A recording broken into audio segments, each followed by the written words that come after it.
You're watching TMKR, and this is NASCAR 21 Ignition First Impressions. By now you've probably seen videos from other YouTubers explaining the pros and especially the cons of NASCAR 21 Ignition. I'm a tube noob and I didn't get or even ask for a pre-release version, so I'm a bit behind on this. But I'm here now and I can tell you, it's not as bad as they're telling you it is. It's kinda worse in some ways. There's a lot to discuss from my first impressions on this game, so let's get after it. Now, I believe it's important to be fair when reviewing a brand new game and give it a little room for improvement. And in that spirit of fairness, I will admit that I've only done 2 races so far, both at Talladega, both against AI, and I did have fun doing it despite the game's flaws. But it's clear to me that this game is simply not finished. The first thing I tried to do in NASCAR 21 is go into the settings and switch the control input to my wheel and pedals. Imagine my surprise and confusion when the Logitech G29 is the only listed available option. I run a Thrustmaster T150 wheel and pedal setup, and it's compatible with just about everything, so I tried going back to the menu, disconnecting and reconnecting the USB, going back to the menu again, every desperate troubleshooting idea that crossed my mind, but to no avail. If I'm missing something to make this setup work for this game on PS5, please let me know in the comments. I'd be overjoyed to learn and admit that this was a dumb mistake on my part. For now though, I'll be using the DualSense controller's joystick. Ugh, it feels really awkward to me now. I chose the ComScope Camaro of Daniel Suarez because let's face it, this car is beautiful. Probably my favorite livery of 2021. Okay, we're off to Talladega. I decided I should do some practice to get a feel for the handling and control input. I immediately started noticing some weird visual things. For example, as I'm catching up to cars, they kind of look wrecked until I get within about 5 car lengths. I also noticed the strange octagon wheel phenomenon that I saw other YouTubers gagging about. The drawing distance is pretty short and cars far ahead look ghosted or kinda sketched. Holy crap, that spotter is annoying. I muted him before the second race. The steering input at Talladega seems a bit exaggerated, but again, I'm not used to the joystick and it might just be my learning curve. Overall, the physics feel pretty good. The car feels heavy and reluctant, and well, that's a 3,400-pound stock car. Enough of that, let's get into the race. I qualified third, and here I am going for the lead as the laps wind down.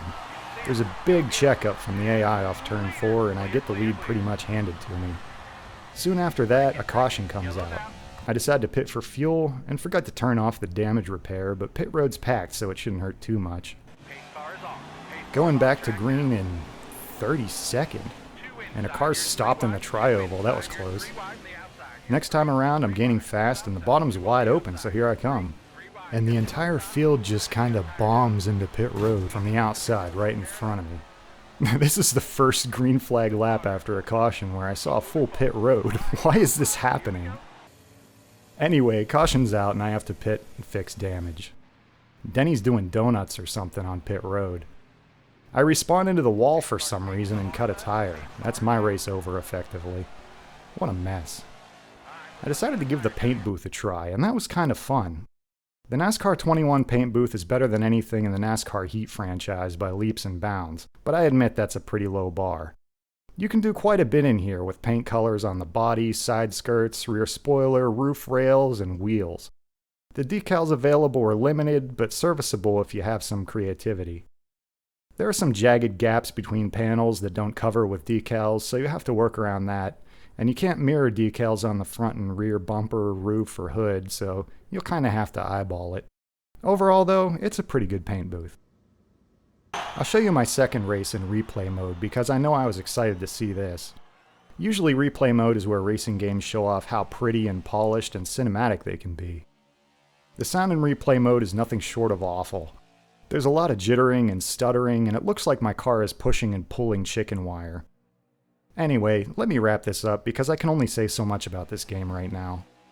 The game was clearly rushed to release, and it's unfinished in a lot of ways that make it pretty hard to look at and even hard to play. I really want to love this game, and I want it to be awesome and successful. I think that it can be eventually, but it's going to take a lot of patches and bug fixes to make it something I want to come back to. For now, I'm going to shelf this and hope that Motorsport Games turns this into the game it should have been at launch, because there's a lot of potential here. Maybe I'll try online races before that, but from what I've seen, the format isn't really all that appealing to me. Before I go, I want to thank you for watching this video. I hope I've given you some helpful information, and I sincerely wish I had better news for you. If you like what you've seen, please drop me a like and subscribe for more content like this. I'll return to this game when new patches arrive, and I'll be bringing you more gaming and motorsport content soon, so stay safe and stay tuned. Until next time, I'll catch you on Gran Turismo Sport.